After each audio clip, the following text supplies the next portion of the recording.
কথা বলে না কেন?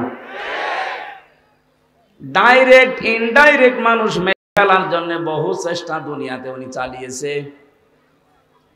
সোজা ছাপটা কথা, আমাদের এই আপনাদের বগুড়ার পুত্রবধূ, আমি ম্যাডাম খালেদা জিয়ার জন্য দোয়া করছি। যে অবস্থা, ডাক্তাররা পর্যন্ত হাল ছেড়ে দিয়েছে। এর আসল মাস্টার মাইন্ড, এর হুকুমদাতা হিসাবে উনি দায়ী। সোজা ছাপটা কথা, আমাদের এই আপনাদের বগুড়ার পুত্রবধূ, ওনাকেও হয়তো ডাইরেক্ট কিছু করে না, ইনডাইরেক্ট। তারে যদি আপনি এইভাবে শাস্তি দিয়ে চিকিৎসা পর্যন্ত না দিতে দেন, সুতরাং যিনি আছেন দূরে, এই আয়াতের অনুযায়ী আমরা দেখতে পেলাম আল্লাহর আইনগুলো যখন মানুষ ভুলে যায় তখন তাদেরকে আল্লাহ নিয়ামত বাড়িয়ে দেয়। কোন নিয়ামত তাদেরকে দেয়নি? সব আল্লাহ দিয়ে দিয়েছিলেন। হাত্তা ইযা ফারিহু বিমা উতু,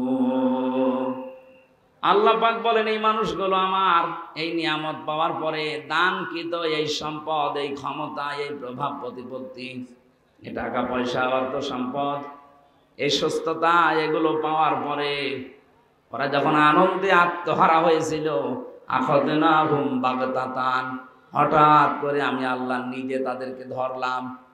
2024 সালের 5 আগস্টে শুধু ছাত্র জনতা, এই দেশের জনগণ ওদেরকে ধরে নাই, ধরেছে সরাসরি আল্লাহ। আখাযনাহুম, এর ফাইল কর্তা আল্লাহ সরাসরি নিজে। আল্লাহ যদি না ধরতেন, বিএনপি জামাতের মতো এত বড় বড় দল 15.5 বছরে একটা কিচ্ছু করতে পারে না। এদের জীবন কি কম গিয়েছে? এদের কষ্ট, শ্রম, ঘাম কম যায়নি? আমি এক একজনের মামলার সংখ্যা দেখতাম আদালতে। ওই ফাঁসির কন্ডেম সেলের ভেতরে আমার সাথে মাঝে মাঝে দেখা করতে আসতো মানুষ। জিজ্ঞাসা করেছে কয়টা মামলা? এক একজন বলছে 313টা, 560টা। ওর সারা জীবন চলে যাবে শুধু হাজিরা দিতেই, যদি খালাসও পায়। আপনার বিবেক কোন জায়গায় গিয়েছিল বলেন? একটা মানুষের নামে 313টা মামলা দেন আপনি, মানুষ। হ্যাঁ, তাও যদি দোষ করে মামলা খায় মেনে নেওয়া যায়।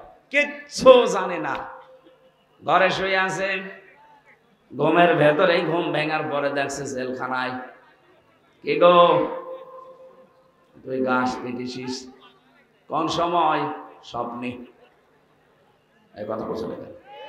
এরকম স্বপ্নে মামলা ছিল না দেশে? হাজার হাজার ছিল। সুতরাং এই অবস্থার যারা সৃষ্টি করেছিলেন, আল্লাহ নিজে বলছেন আমি তাদেরকে, তাদের পাপের বোঝা যখন পরিপূর্ণ হয়ে গেছে তখন আমি নিজে তাদেরকে ধরলাম। বাগতাতান শব্দটা কোরআনে আছে। আকস্মিক ভাবে তাদেরকে এমন ভাবে ধরেছি, ওরা যে দুপুরের খাবার খাবে সে সময়টাও। কিন্তু এই 8-9 দিনে আমরা কিছু ষড়যন্ত্র দেখতে পাচ্ছি। দল, মত, জাতি, বর্ণ, ধর্ম নির্বিশেষে। আজকে এটা শুধু জামাত বিএনপির অনুষ্ঠান না, মানুষ পদবাচ্যে যারা বিবেচিত সবার জন্য আজকের এই অনুষ্ঠান। হাযা বায়ানুল লিন্নাস, মানুষ যারা, তাদের জন্য আপনি বর্ণনা করেন। আমরা সেই উদ্দেশ্য নিয়েই বসেছি। মানুষকে আল্লাহর কালামের ভেতরে গুরুত্বপূর্ণ একটা বিষয় বিবেক, কি বললাম? এখন আর জবাব দেন না, না এটা ক্লাস চলছে। ওনারা ক্লাস নাই কলেজে, আমরা 12 মায়ের 13 ছেলে নিয়ে ক্লাস করছি। জবাব দেবেন একেবারে 1-2 ছেলে পিলের মতো। বলেন তো, গুরুত্বপূর্ণ বিষয় আজকের সাবজেক্টের নাম কি? বিবেক। আরো জোরে বলেন। বিবেক যদি কেউ কাজে লাগায় সে রাস্তা হারাবে না। আর বিবেক কাজে লাগে না, এই জন্য এই দেশটা হারিয়ে গিয়েছিল। 15.5 বছরে যারা ছিল, বলেন তো ওদের বিবেক কি ছিল না মরে গিয়েছিল? মরে গিয়েছিল। নাই তো জীবিত মানুষ পিটিয়ে ছাড়া তার লাশের উপরে ড্যান্স দিতে পারে, এ কি মানুষ বলা যায়? পশুও তো এত নিচে নামে না। কথা বলে না কেন? সুতরাং যারা আমরা এসেছি, আমরা আশা করছি আমরা মানুষ, আদমের সন্তান, আশরাফুল মাখলুকাত। আদমের সন্তান 2 প্রকার হয়, একটা সুসন্তান, একটা কুসন্তান। আবু জেহেল, আবু লাহাব, উতবা, সাইবা, ফেরাউন, হামান, এরা ছিল কুসন্তান। এরাও আদম সন্তান। এরা কি সন্তান? আপনি এখন বিশ্বের দিকে তাকান, গুগলে সার্চ দেন,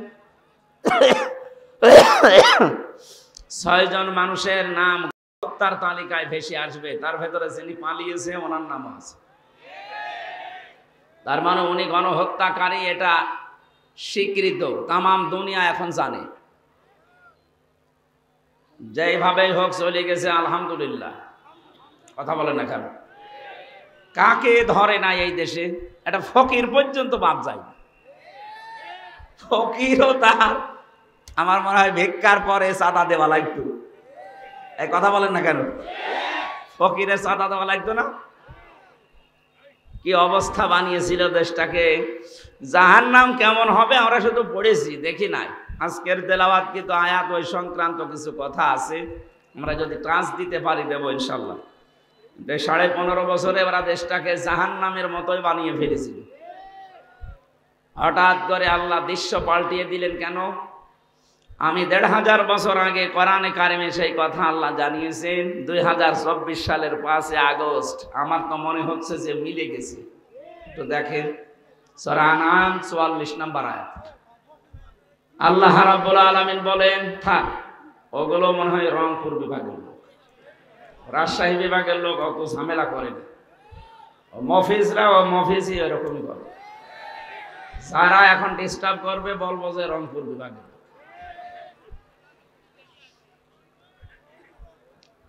আল্লাহ পাক বলেন, ফালাম্মা নাসুমা যুকিরু বিহি ফাতাহনা আলাইহিম আবওয়াবা কুল্লা শাই। যখন মানুষগুলো আমার আদেশ ভুলে গেল, তারা ক্ষমতা নেওয়ার আগেই বলেছিল ক্ষমতায় যেতে যদি পারি মদিনার সনদে দেশ চালাবো। পোড়াটা উল্টিয়ে তারা মোদির সনদে দেশ চালিয়েছে। মদিনার সনদ বাদ দিয়েছে, মোদির সনদ যুক্ত করেছে। বগুড়াবাসী কোরআনে কারিমের আয়াতের কথা ছিল, যখন আল্লাহর আদেশ তারা ভুলে গেল, তখন তাদের নিয়ামতের যত দরজা আল্লাহ নিজে খুলে দিলেন। আমরা দেখতে পেয়েছি 2006 সালের 28 অক্টোবর পৃথিবীর ইতিহাস যারা পাল্টিয়ে ফেলেছিল। যিনি পালিয়েছে উনি এখনো পর্যন্ত দেশে আসার আকাঙ্ক্ষা পেশ করছে, অথচ তারই নির্দেশে সারা দেশ থেকে লোকে বৈঠা নিয়ে মানুষ হত্যা করা হয়েছে রাজধানীতে। এর আসল মাস্টার মাইন্ড, এর হুকুমদাতা হিসাবে উনি দায়ী। কথা বলে না কেন? ডাইরেক্ট ইনডাইরেক্ট মানুষ মেরে ফেলার জন্য বহু চেষ্টা দুনিয়াতে উনি চালিয়েছে।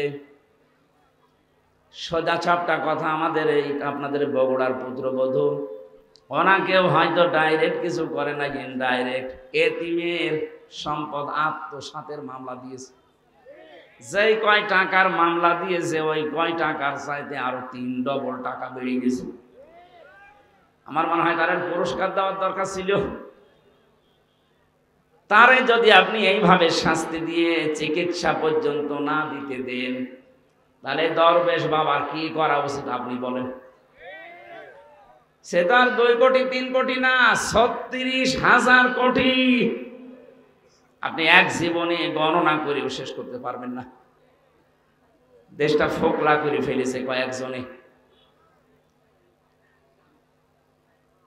সুতরাং যিনি আছেন দূরেন, এই আয়াতের অনুযায়ী আমরা দেখতে পেলাম আল্লাহর আইনগুলো যখন মানুষ ভুলে যায় তখন তাদেরকে আল্লাহ নিয়ামত বাড়িয়ে দেয়। কোন নিয়ামত তাদেরকে দেয়নি? সব আল্লাহ দিয়ে দিয়েছিলেন। হাত্তা ইযা ফারিহু বিমা উতু, আল্লাহ পাক বলেন এই মানুষগুলো আমার এই নিয়ামত পাওয়ার পরে দানকৃত এই সম্পদ, এই ক্ষমতা, এই প্রভাব প্রতিপত্তি, এই টাকা পয়সা, অর্থ সম্পদ, এই সুস্থতা, এগুলো পাওয়ার পরে ওরা যখন আনন্দে আত্মহারা হয়েছিল, আখাযনাহুম বাগতাতান, হঠাৎ করে আমি আল্লাহ নিজে তাদেরকে ধরলাম। 2024 সালের 5 আগস্টে শুধু ছাত্র জনতা, দেশের জনগণ ওদেরকে ধরে নাই, ধরেছে সরাসরি আল্লাহ। আখাযনাহুম, এর ফাইল কর্তা আল্লাহ সরাসরি নিজে। আল্লাহ যদি না ধরতেন, বিএনপি জামাতের মতো এত বড় বড় দল 15.5 বছরে একটা কিচ্ছু করতে পারে না। এদের জীবন কি কম গিয়েছে? এদের কষ্ট, শ্রম, ঘাম কম যায়নি?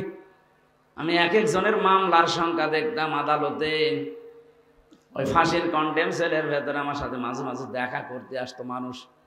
জিজ্ঞাসা করেছে কয়টা মামলা, এক একজন বলছে 313টা, 560টা। ওর সারা জীবন চলে যাবে শুধু হাজিরা দিতেই, যদি খালাসও পায়। আপনার বিবেক কোন জায়গায় গিয়েছিল বলেন? একটা মানুষের নামে 313টা মামলা দেন, আপনি মানুষ?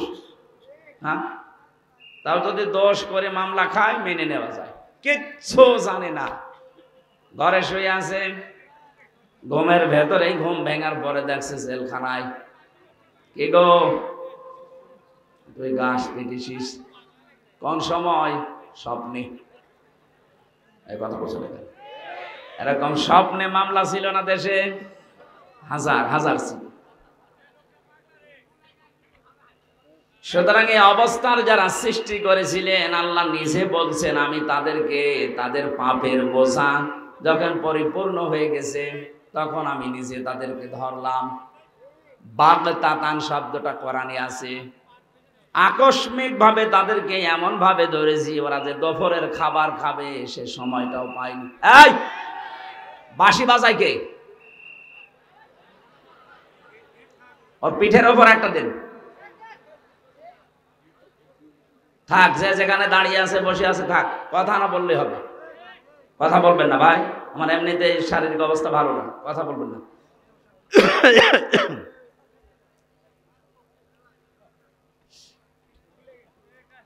আল্লাহ পাক বলেন ফাইদা হুম মুবলিসুন, এমন অবস্থায় তাদেরকে ধরেছি যে তারা হতাশ হয়ে গেল, নিরাশ হয়ে পড়েছে। এরা যে হতাশ নিরাশ, এদের চেহারার দিকে এখন তাকালে আপনি টের পাবেন। জেলখানায় আমরা যাইনি, যতবার আমাকে আদালতে নিয়েছে ওদের চাইতে অপমান আমাদেরকে আরো বেশি করেছে। ওদেরকে তো দেখছি মাথায় এখনো দড়ি দেয়নি, আর আমাদের মাথায় দড়ি দিয়ে নিয়েছি। তো চেহারার ভেতরে আমাদের হতাশা ছিল না, কারণ আমরা মজলুম। আর এইগুলো সব জালেম। চেহারার ভেতরে দেখেন কোরআনের আয়াত অনুযায়ী আল্লাহ হতাশা দিয়ে ভরে দিয়েছে। মানুষ দেখলে আবেগে একটু আনন্দ করবে, কি পচা ডিম মারতেছে, কথা বলে না কেন?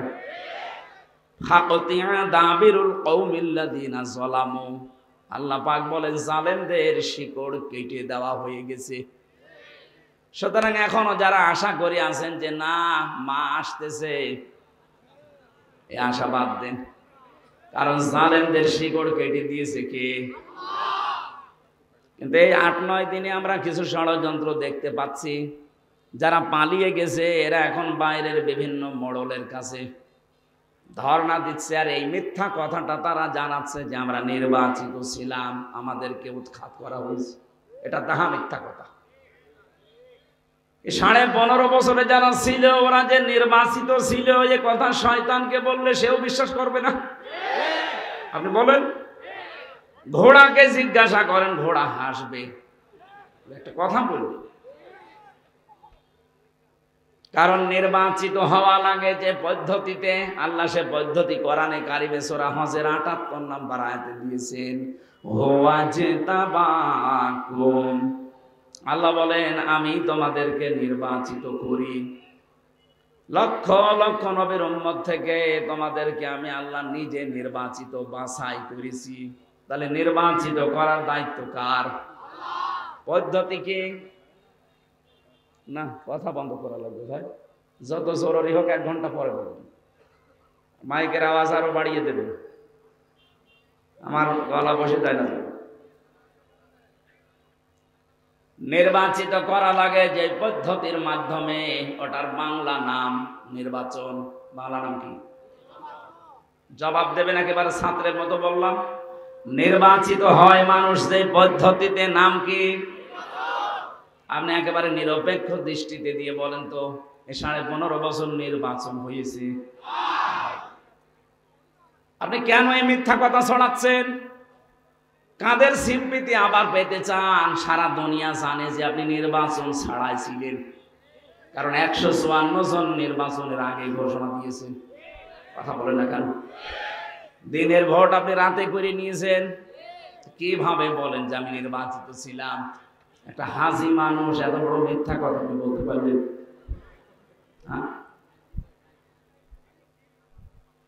আপনার মেয়ে আপনার ছেলে যদি বলতো আমরা কিছু মনে করতাম না, কারণ তারা মিথ্যা বলে। কি আপনি একটা হাসি মানুষ হয়ে মিথ্যা বলেন, তামাম দুনিয়ার মানুষ কি মনে করবে? হাসি মনে হয় মিথ্যাই বলে।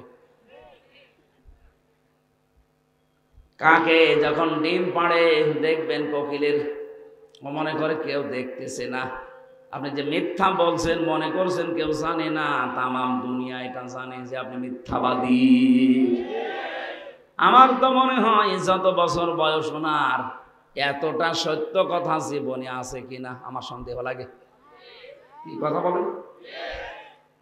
এই যে এই দুইটা কথা তার প্রমাণ। আপনি বলছেন আমি নির্বাচিত, আরে নির্বাচনিত হয়নি, কিসের নির্বাচিত? বাংলাদেশে যে নির্বাচন হয়নি, আমার সাথে এক ওসি ছিল জেলখানায়, আমারে মাঝে মাঝে এসে বলতো হুজুর দেখেন তো আমার তওবা হয়েছে কিনা। কিভাবে তওবা করলেন? যে এই যে নির্বাচন গেল, উনি দায়িত্বে ছিল ফেনী, যে নুসরাত হত্যা মামলার। নির্বাচনের রাত 12টার পর থেকে আমার যা দলবল আছে এদেরকে সাথে নিয়ে আমি আল্লাহর নামে ভোট কাটা আরম্ভ করলাম। হ্যাঁ, এই যে কোরআন শরীফ আমার সামনে এইভাবে বলছি, আমি আল্লাহর নামে ভোট কাটলাম। ফজর পর্যন্ত কাজ শেষ করার পরে এটা জমা দিয়ে দিলাম বাক্স। গোসল করলাম, ওযু করার পরে 2 রাকাত নামাজ পড়লাম। এবার আমি নামাজ শেষ করে বললাম আস্তাগফিরুল্লাহ, হুজুর আমার তওবা হয়েছে। আপনি তো আল্লাহর কাছে দোষ করেননি যে আস্তাগফিরুল্লাহ পড়বেন, আপনি দোষ করেছেন হামজার কাছে। কথা বলেছেন। একটা এমপি বানাতে হলে 3.5 লাখ থেকে 4 লাখ মানুষের রায় লাগে, ভোট লাগে, আর আপনি সবাইটা একাই দিয়ে দিলেন আর বলছেন হুজুর আমি আস্তাগফিরুল্লাহ পড়লাম। আগে আমার মতো 4 লাখ হামজার কাছে যে স্বীকার করবেন, বলবেন যে আমার ভুল হয়ে গেছে, এখন কি করব বলেন। তারা যদি মন থেকে বলে ঠিক আছে মাফ করে দিলাম যান, তাহলে আপনি মাফ পাবেন। কথা বলেন না কেন? ভয়ঙ্কর বিষয়ে এই কয় বছরের ভেতরে অনেক হামজা দুনিয়া থেকে বিদায় নিয়েছে, আপনি তাদের কাছে মাফ চাবেন কি করে? এই জন্য 15.5 বছরে যারা জুলুম, অত্যাচার, নির্যাতন, বিশেষ করে আয়না ঘরের সাথে যারা জড়িত, গুম আর খুনের সাথে যারা জড়িত, এই মানুষগুলো যদি শুধু এখন আস্তাগফিরুল্লাহ পড়ে, জীবনও মাফ হবে না। এদের মাপ পাওয়ার একটাই পদ্ধতি আছে, অপরাধ যার কাছে স্বীকার করবেন তার কাছে। আপনার কারণে এই লোকটা 15.5 বছর ব্যবসা করতে পারে নাই। আপনি চাঁদাবাজি করে, মিথ্যা মামলা দিয়ে, মিথ্যা সাক্ষী দিয়ে এরকম বহু মানুষের জীবন নষ্ট করে দিয়েছেন। কাউকে গুম করেছেন, খুন করেছেন, আয়না ঘরে রেখেছেন। আমি 10 দিন মাত্র ছিলাম আয়না ঘরে। এই 10 দিনে আমি দেখেছি মানুষের কি যন্ত্রণা ওই জায়গায়। কিছু কিছু মানুষের নখ হয়ে গেছে এত বড় বড়, চুল দাড়ি গোঁফ মনে হচ্ছে জঙ্গল থেকে বেরিয়ে এসেছে। যখন আমাকে কালো কাপড় বেঁধে নিয়ে যেত মাঝে মাঝে ওই দেওয়ালের দিকে, কিছু কারারক্ষী আছে, কিছু পাহারাদার আছে, সবাই একেবারে হারামি না, 2-1টার একটু বিবেক হালকা আছে। ওই মানুষগুলো যেহেতু এর আগে 17, 18, 19 সাল পর্যন্ত তারা আমার আলোচনা শুনেছে, বাইরে যে আরো শোনে, ওরা আমাকে নিয়ে যাওয়ার সময় বলতো হুজুর আস্তে করে খুলে দেই, এ পর্যন্ত কেউ নেই।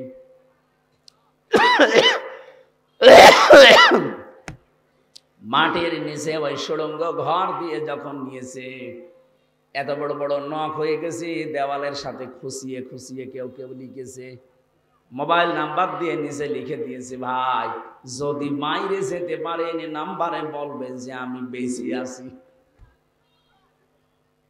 আপনি কি করেছেন টের পাচ্ছেন?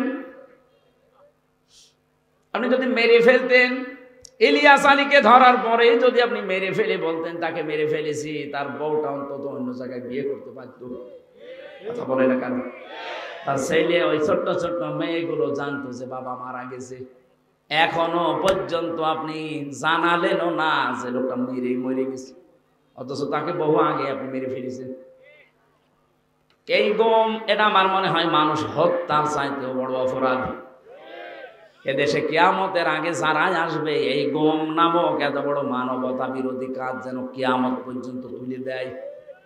আপনি মেরে ফেলেন একটা মানুষকে তার অপরাধের জন্য, আপনি গম করবেন কোন কারণে? কত ক্ষতি হয় জানেন? এটাই আমার 10টা দিনের ভেতরে আমার বাবা মা স্ত্রী আমার 2টা মেয়ে পাগল হয়ে গেছে, 10 দিন মাত্র। মুফতি ফখরুল আমার সাথে ছিল, উনি আমাকে বলতো, ভাই হামজা তোমার সাথে কি করে আমি জানি না, আমার এই পায়ের ভেতর দিয়ে হাত দিয়েছে, এভাবে বসিয়ে পায়ের ভেতরে হাত দিয়ে সামনে যে লোহার ব্যারিকেড দেওয়া আছে ওর সাথে হাত বেঁধে হ্যান্ডকাপ দিয়ে লাগিয়ে দেয়।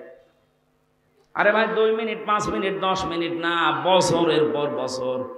কাউকে আমি 8 বছর 10 বছর 14 বছরের মানুষ দেখেছি ওখানে। 14টা বছর একটা মানুষ, এদিকে 1.5 হাত, এদিকে 3.5 হাত, এতটুকু একটা ঘর, কোনো আলো বাতাস নেই। একটা মানুষ জানে না যে এটা কোন বছর কোন সাল চলছে, কি মাস এটা, কি বার এটা, কয়টা বাজে, ওর কিচ্ছু জানা নেই। 2-5 দিন 10 দিন থাকলে তো মানুষ পাগল হয়ে যাওয়ার কথা, আমি তো প্রায় হাফ পাগল হয়ে গিয়েছিলাম। অথচ আপনি আসেন 14 বছর।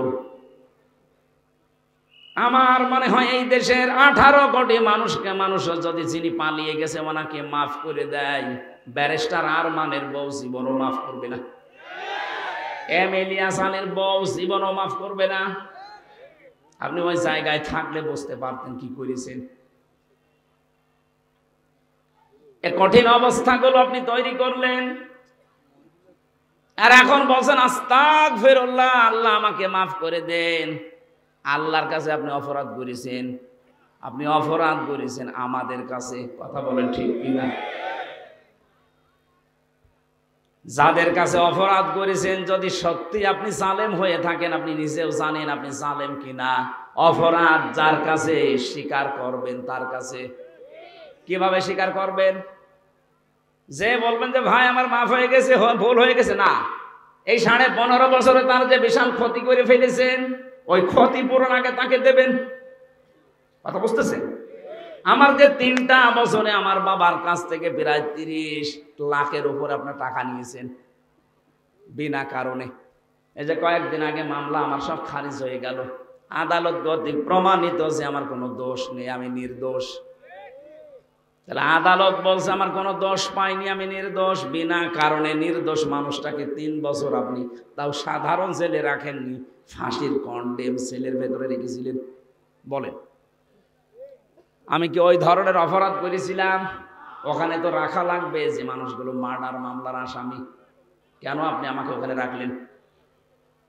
আমারে আর মামুনুল হককে আর ওই গিয়াসউদ্দিন মামুন সাহেব, 3 জনের ব্যাপারে এত কড়াকড়ি ছিল ভেতরে, দেখতাম ওই ফাঁসির কন্ডেম সেলে রেখেছে, আবার সিসি ক্যামেরা দিয়ে রেখেছে, আমার সাথে যেন কেউ কথা না বলে।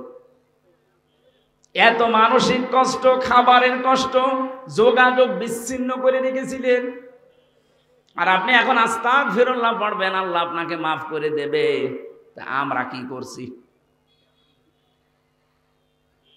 হায় 15.5 বছর আবার আপনাকে আমি বাঁচাতে চাই। যদি সত্যি মাপ পেতে চান, এই মায়া কান্না বাদ দিয়ে সত্যি যদি মাপ পেতে চান, যার কাছে যে অপরাধ করেছেন এই অপরাধ স্বীকার করেন, আর ওই অপরাধের জন্য যা যা ক্ষতি হয়েছে ক্ষতিপূরণ দেন। কাউকে মিথ্যা মামলা দিয়েছেন, মিথ্যা খাটিয়েছেন, ওই 5 বছরে তার যে বিশাল ক্ষতি করে ফেললেন, ওই ক্ষতিপূরণ আপনাকে দেওয়া লাগবে। আমার মনে হয় এই তাওবা যদি বাংলাদেশে আরম্ভ হয়, আগামীতে যারাই রাষ্ট্রনায়ক হবে, আগামীতে যারাই দেশ নায়ক হবে, তারাও চিন্তা ভাবনা করে দেশ চালাবে। কথা বলে না কেন? আর এই তাওবা যদি না হয় দেশে, এ পৃথিবীতে সন্ত্রাস মুক্ত করা কখনোই সম্ভব হবে না। মানুষের ভেতরে যে আছে, দিন দিন এদের অপরাধ প্রবণতা বাড়তে থাকবে। আমরা আশা করি আজকে থেকে অপরাধ যার কাছে করবেন, ক্ষমা চাবেন তার কাছে। একটা হাদিস বলছে, যুবতী মেয়ে এসে বলে, হে রাসূল আমি জিনা করে ফেলেছি। নবীজি বললেন কাউকে বলবা না, চলে যাও। মেয়েটি আবার এসে বলে, হে রাসূল আমি জিনা করেছি। কানে আওয়াজ লাগবে। আপনি যদি সত্যি চিটারি করেন না, যাওয়ার সময় এমন বদনাম করবো জীবনে কেউ মাইক নেবে না। কানে আওয়াজ লাগবে, আমার কানে আওয়াজ লাগবে, দরকার হয় মাইক কানের দিকে ঘুরিয়ে দেন। আধা ঘন্টা পরে আমি জানছি আমার গলা বসে যাবে, তাড়াতাড়ি করেন, বাইরে আওয়াজ দেওয়ার কোনো দরকার নেই। আর এখানে দুইজন বসে কি দেখছেন কি? একজন থাকেন, একজন বাইরে কাজ করেন। সুবহানাল্লাহ আলহামদুলিল্লাহ লা ইলাহা ইল্লাল্লাহ সুবহানাল্লাহ আলহামদুলিল্লাহ।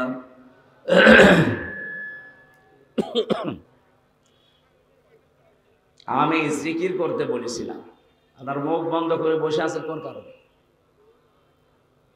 নাকি জবান বন্ধ করে দিয়েছে আল্লাহ? সুবহানাল্লাহ আলহামদুলিল্লাহ লা ইলাহা ইল্লাল্লাহ লা ইলাহা ইল্লাল্লাহ মুহাম্মাদুর রাসূলুল্লাহ। আল্লাহুম্মা সাল্লি আলা সাইয়্যিদিনা মাওলানা মুহাম্মাদ ওয়া আলা আলি সাইয়্যিদিনা মাওলানা। বগুড়াবাসী নবীজি তিনবার মেয়েটাকে ঘুরিয়ে দিলেন। মেয়েটি আবার সামনে এসে বলে, হে রাসূল, আমাকে মুক্ত করেন, আমি এই জেনার গোনা নিয়ে মারা যেতে চাই না। আমি জানি 3টা অপরাধের শাস্তি মরণের পরে ডবল করে আল্লাহ দেবে। কয়টা? আরো জোরে বলেন। আল্লাযীনা লা ইয়াদউনা মা'আল্লাহি ইলাহান আখারা। 1 নম্বরে দুনিয়ায় যারা আল্লাহর সাথে অন্য কাউকে ডাকে তাদের শাস্তি ডবল হবে।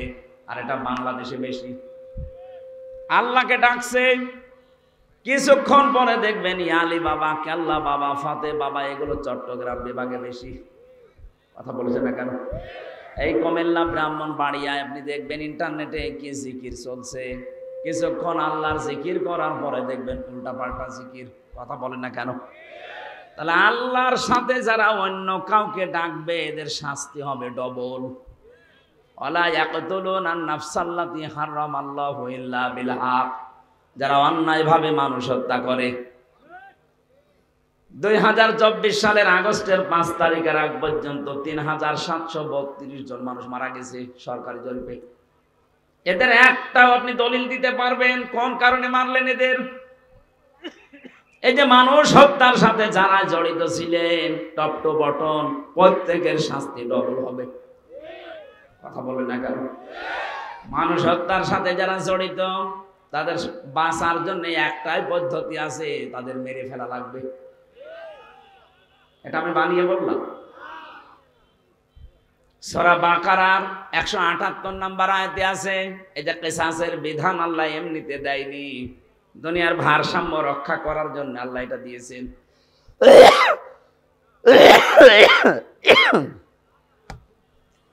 সুতরাং যারা মানুষ হত্যার সাথে জড়িত আপনাদের আখিরাত শেষ, আপনি মারা গেলে জাহান্নামী।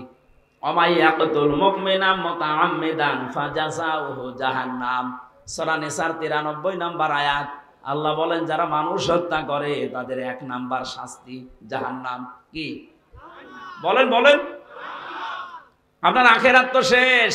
দুনিয়ায় যদি আপনি বৈধভাবে এখন বেঁচে থাকতে চান, যারা এই 3732 জন মানুষ হত্যার সাথে জড়িত, ফাইনাল কথা তাদের মেরে ফেলা লাগবে, কোনো বুদ্ধি নেই আর। 3 নম্বরে ওয়ালা ইয়াজনুন, জেনা করবা না। যারা দুনিয়ায় জেনা করে এই মানুষগুলোর শাস্তি কয়টা? ডবল। বলেন বলেন। মেয়েটি বলছে, হে রাসূল, আমি জেনা করে ফেলেছি, গর্ভবতী হয়ে গেছি।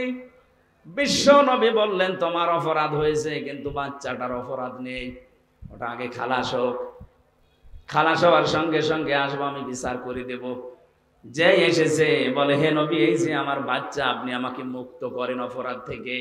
ও বগুড়াবাসী, আমার কথা হচ্ছে, মেয়েটা আরবি ভাষার লোক, আরব দেশের।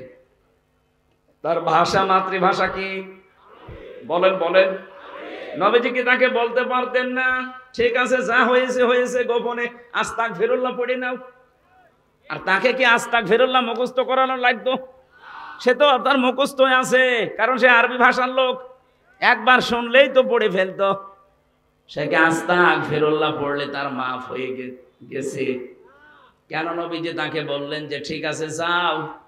10 মাস 10 দিন পরে এসেছে বাচ্চাটা নিয়ে, বললেন না এখনই হবে না, তোমার স্তনের দুধ আছে, এই বাচ্চার অধিকার 2 বছর, এটা আগে কমপ্লিট করে আসো। বাচ্চাটা যখন শক্ত খাবার খাওয়া শিখবে তখন আসবা। ঠিক এসেছে। যখন আসলেন ডাক দিয়ে বললেন হে রাসূল তাড়াতাড়ি করেন। সে কিন্তু জানে যে বিচার কি হবে, সে নিজে জেনে এসেছে। বিশ্বনবী নিজে ছেলেটাকে এক সাহাবীর আন্ডারে দিয়ে দিলেন। ডাক দিয়ে বললেন একে মাটির ভেতরে গেড়ে দাও। চারিদিক থেকে পাথর মারা আরম্ভ হয়ে গেছে। হযরতে খালিদ ইবনে ওয়ালিদ বলেন এত জোরে একটা পাথর নিক্ষেপ করলাম, ওটা ফিনকে দিয়ে রক্ত এসে আমার শরীরে লেগেছে। আমি বরদোয়া দিয়েছিলাম, ভৎসনা দিয়েছিলাম। নবীজির কানে কথাটা যাবার পরেই বিশ্বনবী বললেন খালিদ থামো, আমি নবী, তুমি নবী না, আমি যা জানি তুমি জানো না। আমি যা দেখতে পাই তুমি দেখতে পাও না। আমি দেখতে পেয়েছি আজরাইল 70,000 ফেরেশতা নিয়ে আকাশ থেকে নাজিল হয়ে আমাকে বলছে হে রাসূল, এই মহিলার যে তাওবা, এর যে অনুশোচনা, এর যে কর্মকাণ্ড দেখিয়ে গেল দুনিয়ায়, এমন ভাবে যদি কোনো জালেমও তাওবা করে যেতে পারে আল্লাহ তাকেও মাফ করে দেবে। কি বুঝলেন আপনি এই ছোট্ট স্টোরি থেকে? শুধু অপরাধ করে আস্তাগফিরুল্লাহ পড়লে যদি মাফ হয়ে যেত।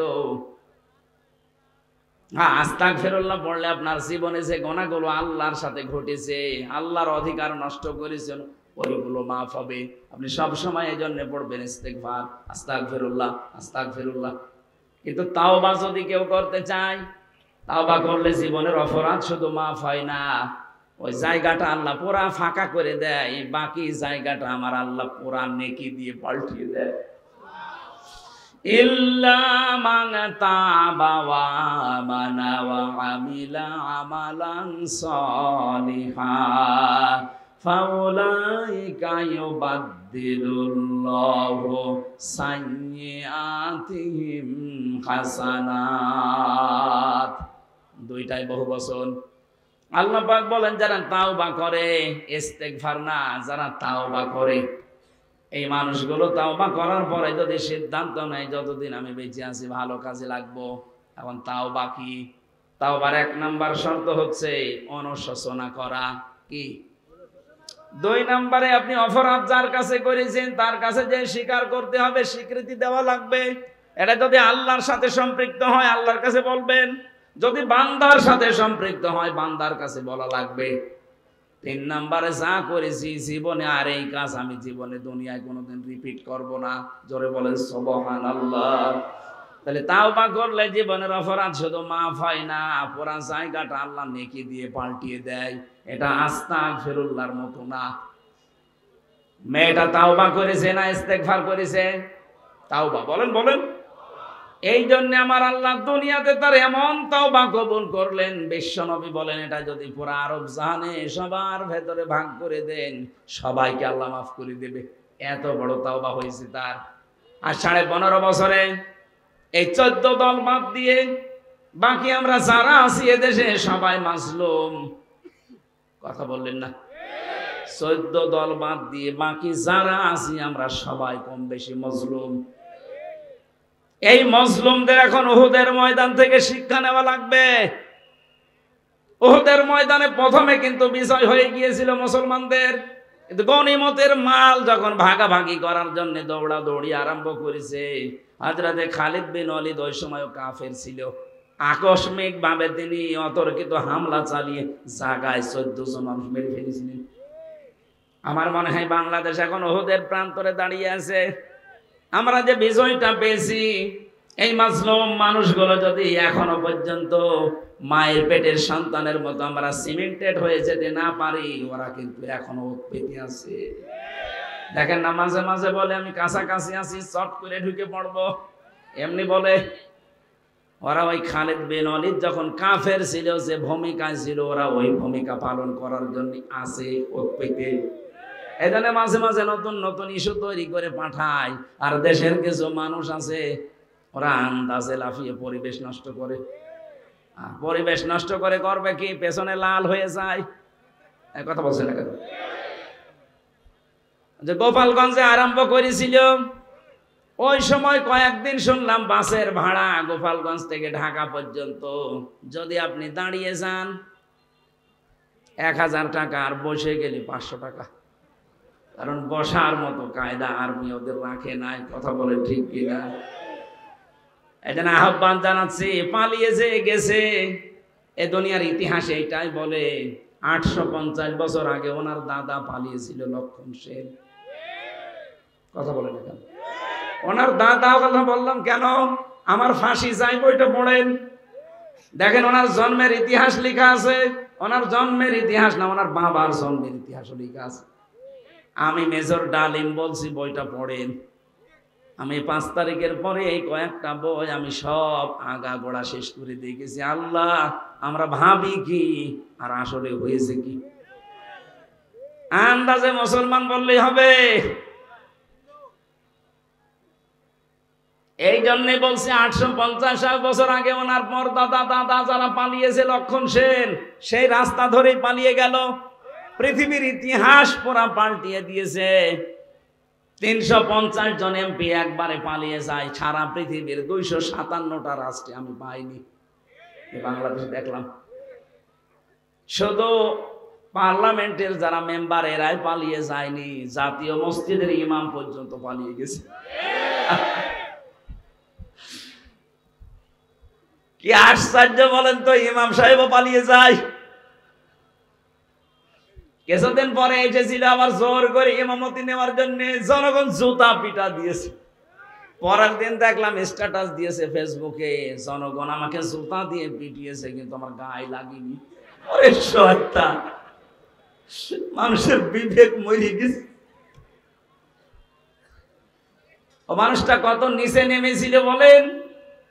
দুনিয়ার স্বার্থে এই লোকটা নৌকা মার্কা নিয়ে দাঁড়িয়েছে। আমার মনে হয় লোকটা যদি কুকুর মার্কায় দাঁড়াইতো তাও পাস করত।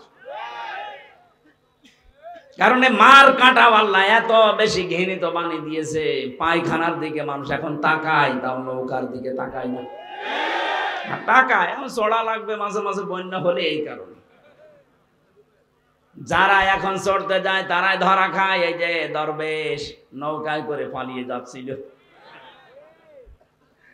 সাবধানের জন্য নৌকা যখন ডুবে গেছে, ও ছাতা আর মনে হয় কিয়ামতের আগে উঠবে না। কারণ দুনিয়ার ইতিহাসে এইটাই আমরা পড়েছি, কোন স্বৈরাচার যদি একবার পালিয়ে যায়, ও জীবন থাকতে আর ফিরে আসে না। কারণ ও জানে আমি গেলেই মারা পড়ে যাব। জনগণ যেভাবে ফুসি আছে, ওই দিন যদি আর 5 মিনিট সময় পেত, আমার মনে হয় এতদিন কব্বরে পাঠিয়ে দিত। হায়াত আছে বলে বেঁচে আছেন, কিন্তু সারা জীবনে এখন যতদিন আছেন অপমানের জীবন নিয়ে থাকা লাগবে।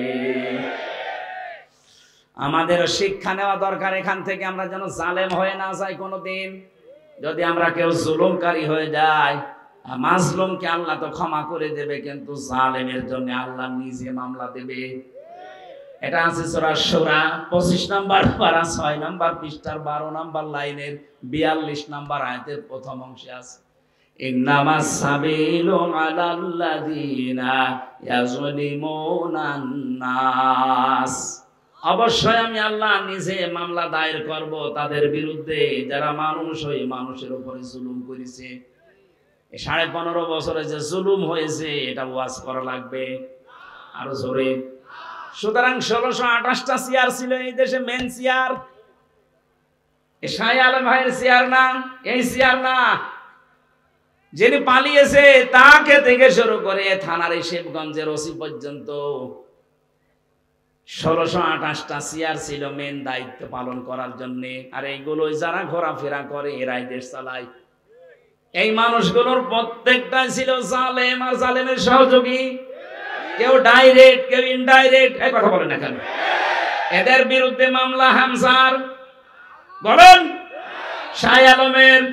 কার? আমরা অত্যাচারিত হয়েছি, আমরা যদি কিছু নাও বলি আল্লাহ আপনার বিরুদ্ধে মামলা দেবে। কারণ এই দেশের 1628টা চেয়ারের যারা ছিল তারা আল্লাহর মামলার আসামি। আপনি সব আল্লাহর মামলার আসামি এরা। বাদী যত বড় হয় মামলা তত কঠিন হয়। বলেন, এরা আল্লাহর মামলার আসামি। এটা দুনিয়াও শেষ, জালেমদের আখিরাতও শেষ। আল্লাহু লা ইয়াহদিল কওমাজ জালিমিন। আল্লাহ বলেন আমি জালেমদেরকে হেদায়েত দিচ্ছি না, দেব না। এটা মুজারে, বর্তমান, ভবিষ্যৎ, প্রেজেন্ট, ফিউচার। কি করলেন আপনি? জালেমদের দোসর হয়ে সাহায্য সহযোগিতা করে যা কামিয়েছিলেন সেগুলো ভোগ করতে পারলেন না। আর দুনিয়া তো শেষ হয়ে গেল, আপনার আখিরাতও শেষ। আপনি তো ছোটখাটো কোন বাদীর আসামি না, আপনি সরাসরি আল্লাহর মামলার আসামি। আপনার দিকে তাকিয়ে এখন আফসোস হয় মাঝে মাঝে, কি করলেন আপনি? আমাদের জীবনের দিকে একটু খেয়াল করা দরকার। আমি আমার ঈমান থেকে বলছি, এখানে যারাই আমরা আছি 200 বছর পরে যদি এই জমিনে কেউ আমরা ঘুরে আসি, আমার নিজের বাড়ি, বানানো বাড়ি, আমাকে আমার নাতি ছেলে তারা উঠতে দেবে? বলেন তো দুনিয়াটা কেমন? এই বাড়ি ঘর জমি জায়গার জন্য এমন কোনো কিছু করি নাই, সব আমার জীবনে ছিল, সে বৈধ অবৈধ বলেন। অথচ মাত্র 200 বছর পরে এখন ফিরে আসবেন, আপনাকে আপনার ছেলের 3 পুরুষের পরে আর তারা চিনবেও না, উঠতেও দেবে না। কোরআনে কারিমে আল্লাহ আমাদেরকে কথাটা বারবার আমাদের বিবেকের কাছে ধাক্কা দিয়েছেন। আমাল হায়াতুদ দুনিয়া ইল্লা মাতাউল গুরুর। ও পৃথিবীর বান্দা বান্দিরা, একটু বিবেকটা কাজে লাগাতে পারো না? দুনিয়ার জীবন কিন্তু ধোঁকা। তোমার মা বাবাও ধোঁকা, সন্তান ধোঁকা, স্ত্রী ধোঁকা। দুনিয়ায় একটু ভান করে থাকো, দেখো চোখ বন্ধ করে, সব ধোঁকা ধরা পড়ে যাবে। সুতরাং আমরা যেন পাগলামি না করি কেউ। বিশাল ধোঁকা আমাদের সামনে যেটা দেখা দিচ্ছে এখনো আছে, এই ধোঁকায় পড়ে আমি আমার আখিরাত নষ্ট করতে পারি না। আমার আখিরাত যেন আমার সামনে 1 নম্বরে থাকে, এই দুনিয়া যেন আমার পেছনে থাকে। তাহলে আখিরাত যদি কেউ 1 নাম্বার বানায়, দুনিয়া আমার আল্লাহ তার কপালে যা আছে এমনি দিয়ে দেবেন। আমরা কি আখিরাত সামনে রাখতে রাজি আছি? বলেন বলেন। আমার এবার তেলাওয়াত কি তো আয়াত সূরা আরাফ 179 নম্বর আয়াত। আজকের আলোচনার বিষয় যেটা বলেছিলাম, নাম হচ্ছে বিবেক। নাম কি? এটা যাদেরকে আল্লাহ দিয়েছেন, এই বিবেক যাদের কাছে লাগে না, একেবারে অ্যাক্টিভ হয়ে মিশে যাবেন কোরআনের সাথে। আল্লাহ পাক বলেন, ওয়ালাকাদ যারানা লিজাহান্নামা কাসীরাম মিনাল জিন্নি ওয়াল ইনস। অধিকাংশ মানুষ আর জিন জাহান্নামে যাবে, এই জন্যই তাদেরকে বানিয়েছি। কে বলছেন? প্রশ্ন আসতে পারে, তাহলে আমার দোষ কি? অধিকাংশ মানুষ আর জিন যদি জাহান্নামে যায়, তা আমার কি দোষ? এখানে আল্লাহ 3টি ইন্দ্রিয় শক্তির কথা দিয়েছেন। যাদের ভেতরে এই 3টা আছে, যদি কাজে না লাগে সে জাহান্নামে যাবে, যার কাজে লাগবে সে জান্নাতি। একেবারে কাটছাট সহজ কথা। 1 নম্বরে লাহুম কুলুবুল লা ইয়াফকাহুনা বিহা, যাদের কলব আছে কিন্তু চিন্তা ভাবনা নেই। এটা আপনাকে বিবেক আল্লাহ দিয়েছেন, কিন্তু বিবেকটা আপনি কাজে লাগান না। বিবেক কাজে লাগাতে পারলে আপনি রাস্তা হারাবেন না, রাস্তা পেয়ে যাবেন। একেবারে গোড়াতে শিকড়ে আল্লাহ হাত দিয়েছেন আমাদের। হালাতা আলাল ইনসানি হিনুম মিনাদ দাহরি লাম ইয়াকুম শাইআম মাযকুরা। আল্লাহ পাক বলেন, হামজা একটু কি খেয়াল করো না, বিবেকটা কাজে আমার লাগে না? যে তুমি জন্মের আগে উল্লেখ করার মতো কিছুই ছিলে না। আমার এই যে 33 বছর বয়স, এখন 34 বছর আগে হামজা নামে আমার বংশে যেহেতু কেউ ছিল না, আমার বংশে আমার রিয়াজ এবং ফিরোজা, এই মাধ্যমে আমি দুনিয়ায় আসলাম। কেউ আলোচনাও কোনোদিন করেছে যে এখানে হামজা নামে একজন এসেছে মাত্র 34 বছর আগে। আল্লাহ পাক আমাকে এটা স্মরণ করাচ্ছেন কেন? কারণ একটা দুর্বল জায়গায় আঘাত দিয়েছেন আমার। আমি তখন কিছুই ছিলাম না, নেই থেকে আস্তে আস্তে আমার আল্লাহ আজ হামজা বানিয়ে চেয়ারে বসিয়েছে। এখানে মা বাবার দায়িত্ব শুধু বিছানায় থাকা, বাকি যা করার কে করেছে? একটু বিবেকটা এদিকে কাছে লাগাতে পারেন না? আল্লাহ আমাদের একটা স্মরণের মাধ্যম দিয়েছেন এইভাবে, ফালিয়ানজুরিল ইনসানু মিম্মা খুলিক খুলিকা মিম্মা দাফিকি ইয়াখরুজু মিন বাইনিস সুলবি ওয়াত তারাইব। মানুষকে একটু নজর করে দেখে না যে কি দিয়ে তারে বানালাম? বাবার স্ফলিঙ্গ দিয়ে দ্রুত গতিতে বের হয়েছে ওই পানিটা দিয়ে, যেটা একবার বের হলে শরীর থেকে গোসল ফরজ হয়ে যায়। যে পানির ছাড়া পৃথিবীর কোন মার্কেটে 4 আনাও দাম নেই। কথা বলেন না কেন? কেউ ফ্রি দিলেও আপনি নেবেন না। এরকম একটা না পাক দুর্গন্ধযুক্ত পানি দিয়ে আল্লাহ আমার অস্তিত্ব আরম্ভ করলেন। আল্লাহ পাক বলেন এই পানিটা যখন মায়ের রেহেমের ভেতরে যায়, বাবা আর মাকে দিয়ে আমি আল্লাহ এই 2টা না পাক পানি এক জায়গায় 4 8টা জিনিস বানাই। চুল, রগ, হাড় আর পর্দা, রক্ত, গোশত, চর্বি আর চামড়া। বিজ্ঞান ভিত্তিক আলোচনায় যখন তাফসীর গুলো আমি মিলিয়েছি দেখেছি হ্যাঁ এই 4 8টা জিনিস এক। আল্লাহ পাক বলেন মানুষ বানাতে কমপক্ষে 13টা উপাদান লাগে।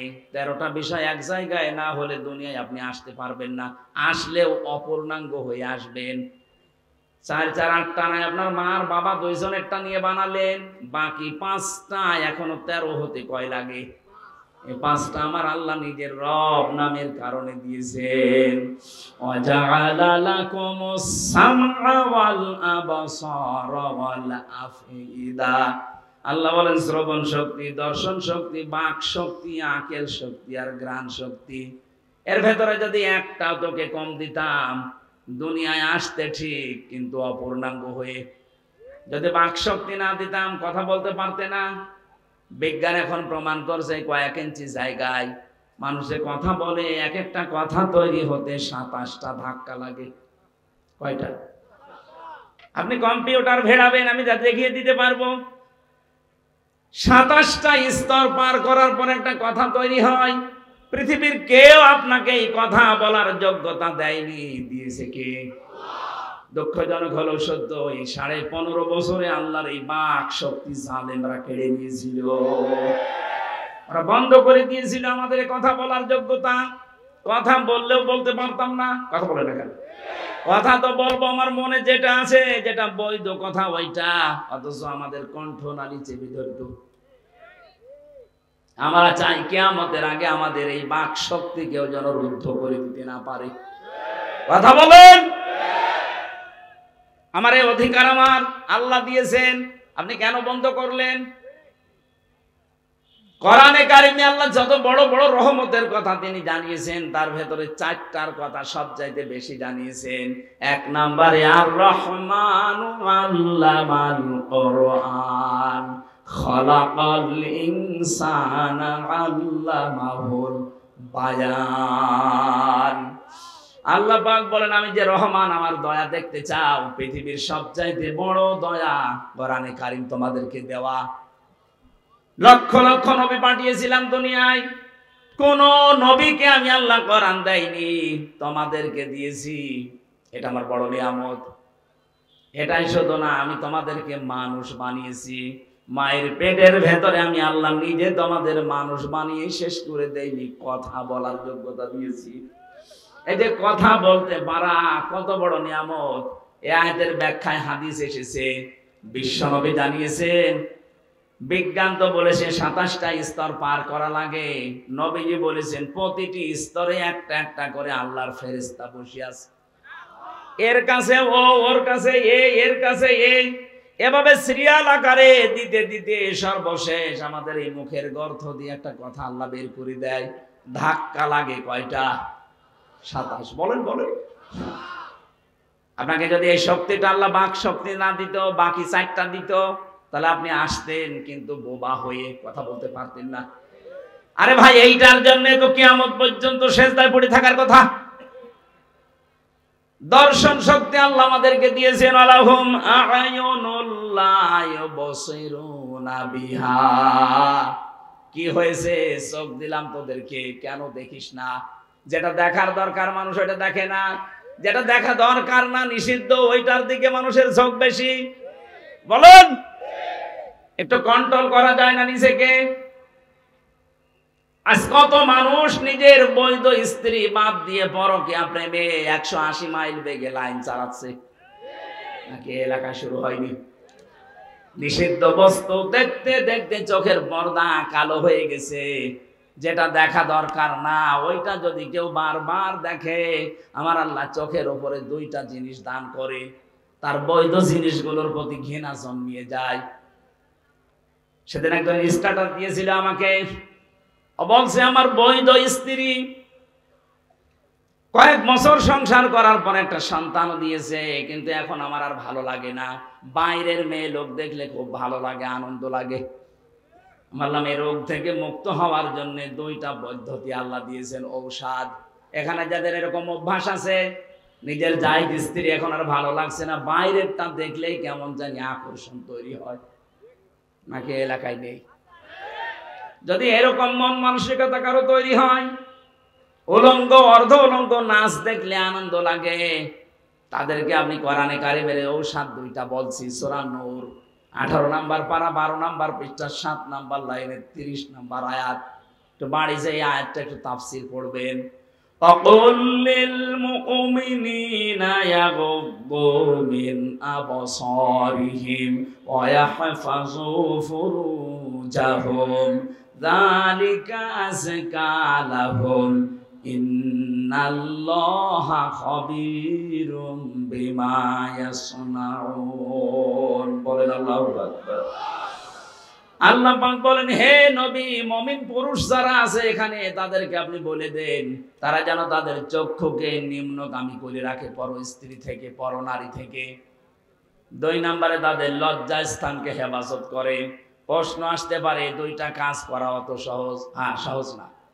এই জন্যই তো আল্লাহ আপনাকে এত দামি বানিয়েছে। আপনার পরীক্ষা তো এই 2টাই। বিশ্ব নবী জানিয়েছেন 2টা গর্থের যদি কেউ আমাকে গ্যারান্টি দিতে পারে, আমি আল্লাহর নবী বলছি, তাকে আমি জান্নাতে পৌঁছিয়ে দেব। 1 নম্বরে এই মুখটা, 2 নম্বরে লজ্জা স্থান। এই 2টা গর্থ যদি সত্যিই কেউ হেফাজত করে রাখতে পারে, আল্লাহর দিকে তাকিয়ে একটা অনির্বচন সুখ আপনাকে আল্লাহ দান করবে। শব্দটা কে বললাম বলেন তো? অনির্বচন সুখ। এটা বাংলা, বাস্তবতা দেখাচ্ছি। এই যে সিল ছো মারে যখন পাখির বাচ্চাদের, মা পাখিটা তখন নিজের ডানাটা এভাবে বিছিয়ে ফল করে দেয়, এর নাম আরবিতে ওয়াকফিজ। আল্লাহ বলেন, ডানা এভাবে ডাউন করার পরে ফল করে দেয়, যখন 60 করার পরে যখন ফল করে, তোমরা দেখতে পাও পাখির এই মরগুলো এত মোলায়েম, এত নরম, এত সফট, একটার সাথে আরেকটা যখন মিলে যায়, ডাউন করার পরে যখন ফল করে, এর নিচে বাচ্চাগুলো যে একটা আনন্দ পায়, একটা সুখ পেয়ে যায়, ওদের মনে মনে এই চিন্তা, এই বিশ্বাস তৈরি হয় যে যেখানে আসি এখানে অন্তত দুনিয়ার কেউ ছো মেরে নিয়ে যেতে পারবে না। তখন ওরা কিচির মিচির আওয়াজ দেয়। বাংলাতে এদেরকে বলা হয় অনির্বচন সুখ। আপনি যদি সত্যি আল্লাহর ভয়ে আজকে আপনার এই চোখের যে গোনা আছে এটা বন্ধ করে দিতে পারেন, আপনার হৃদয়ের ভেতরে আল্লাহ আলাদা ভাবে একটা সুখ নিজে দান করবেন।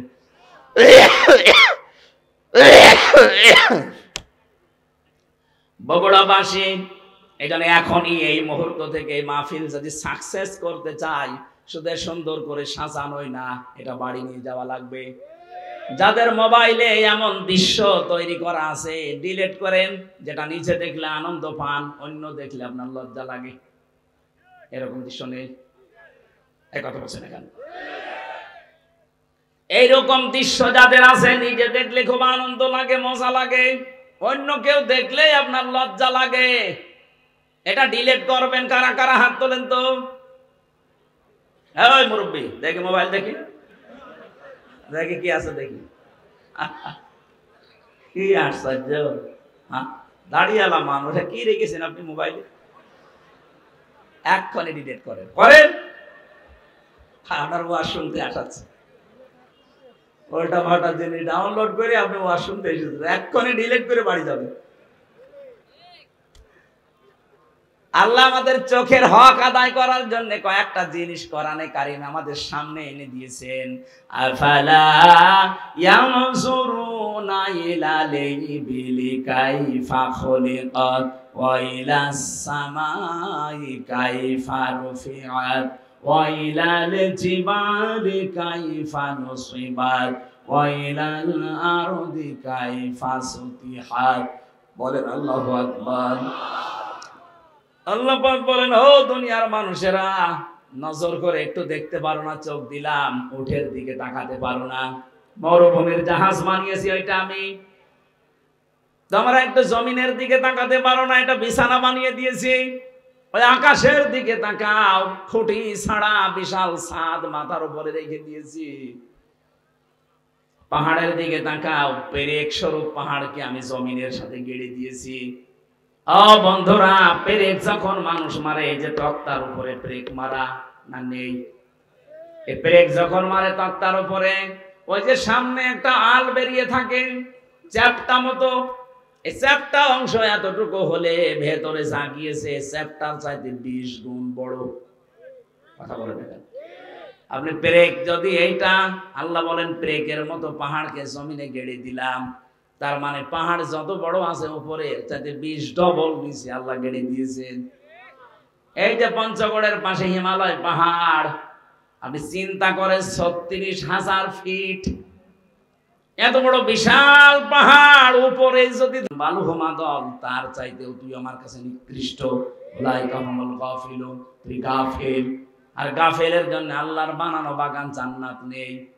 মেয়েদেরকে যে 4টা কথা বললাম, যখনই স্বামী আপনার দিকে নজর দেবে, স্বামীকে খুশি করবেন। স্বামী বাইরে গেলে হেফাজতে রাখবেন নিজের লজ্জাস্থান, নিজের সন্তান, স্বামীর সম্পদ। 3 নাম্বারে স্বামীকে সাহায্য করবেন, মানবতার কাজে, দিনের কাজে উৎসাহ দেবেন। 4 নাম্বারে স্বামী যেটা পছন্দ করে যদি জায়েজ হয়, কষ্ট হলে ওইটা সাপোর্ট করবেন।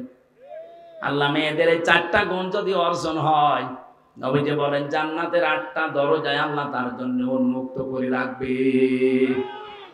আজকে আমাদের জীবনে আল্লাহ যেন পুরাটা সেট করে দেয়, বলেন আমিন। কিভাবে আল্লাহ বানিয়েছেন আমাদেরকে, আমি রেফারেন্স ছাড়া জেলখানায় বসে বসে বই তৈরি করেছিলাম, বাইরে এসে ওগুলো রেফারেন্স দিয়ে দিয়ে ছেড়েছি। ওই যে গাড়িতে আছে সৃষ্টি জগতের সূচনা, মেয়েদের জীবন সম্পর্কে লেখা আছে, ছেলেদের আছে। দেওয়ার সময় ওটা আপনার স্ত্রীকে, মেয়েকে, বউকে, ফুফুকে ওদেরকে উপহার দেবে। ওই যে গাড়ি আছে মনে হয় গেটে আছে, ওগুলো যাওয়ার সময় নিয়ে যায়। আজকের মতো কালকে যেহেতু অনুষ্ঠান আছে, আরো বড় মাওলানা আসবে, আজিজুল ইসলাম ভাই, আমি দোয়া করে শেষ করছি, ওটা যাওয়ার সময় নিয়ে যান। আল্লাহুম্মা আমিন। লা ইলাহা ইল্লা আনতা সুবহানাকা ইন্নী কুনতু মিনাজ জালিমিন। রব্বুল আলামিন 2 দিন ব্যাপী তাফসীরুল কোরআন মাহফিলের প্রথম দিনে বগুড়া শিবগঞ্জের কিচকের এই মাটিতে আমরা হাত তুলেছি। যত মানুষ আমরা কোরআনের কথাগুলো এই 1.5 ঘন্টা পর্যন্ত শুনলাম, আমাদেরকে মাফ করে দাও।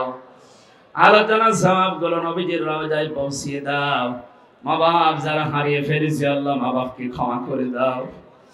রব্বুল আলামিন বগুড়ার মাটি, মানুষের সন্তান শহীদ রাষ্ট্রপতি জিয়াউর রহমানকে কবরে তুমি মাফ করে জান্নাত দিয়ে দাও।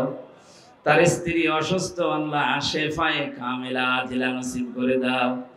তার ছোট সন্তান তার দুনিয়া থেকে বিদায় নিয়েছে, আল্লাহ তার কোকো ভাইয়ের কবরকেও জান্নাত দাও। রব্বুল আলামিন শ্রদ্ধাভাজন বড় ভাই জনাব তারেক জিয়া, এই মাটির সন্তান,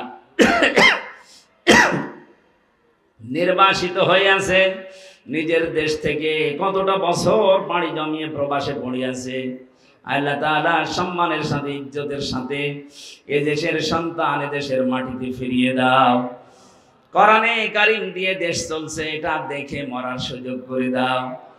মাহফিলের প্রধান অতিথি অধ্যক্ষ মীর শাহ আলম, আল্লাহ তাআলা এ নামের ভেতরে যেটা লুকিয়ে আছে তাকে তুমি ওই জায়গায় পৌঁছিয়ে দাও। জনগণের খেদমত করার জন্য আশা আকাঙ্ক্ষা পেশ করেছে। তোমার এলমে জানা আছে তার দ্বারা কি হবে? মানবতার কাজ হবে, ইসলামের কাজ হবে। তোমার জানা থাকে, আল্লাহ তুমি তাকে বিজয় করে দিও। সম্মানিত সভাপতি মাহফিলের যে দুইজন আলেম, আল্লাহ বিশেষ করে আমার আফসার ভাই, জনগণের দায়িত্ব তাকে দিয়েছিলে, সামনে যেন তুমি তাকে সঠিকভাবে দায়িত্ব পালন করার সুযোগ করে দিও। মা বোনদেরকে 4টা গুণে গুণান্বিত হওয়ার তৌফিক দাও। জালেমের জেলখানায় 3 বছর বড় অসুস্থ হয়ে পড়েছি আমি, আল্লাহ আমাকে তুমি আগের অবস্থায় স্বাভাবিক অবস্থায় ফিরিয়ে দাও। কোরআনের কথাগুলো সহজ সরল ভাষায় বলার মতো যোগ্যতা আমাকে ভিক্ষা দাও। এই এলাকায় মাটির নিচে কত মানুষ ঘুমিয়ে আছে, কোরআনের ইজ্জতে আল্লাহ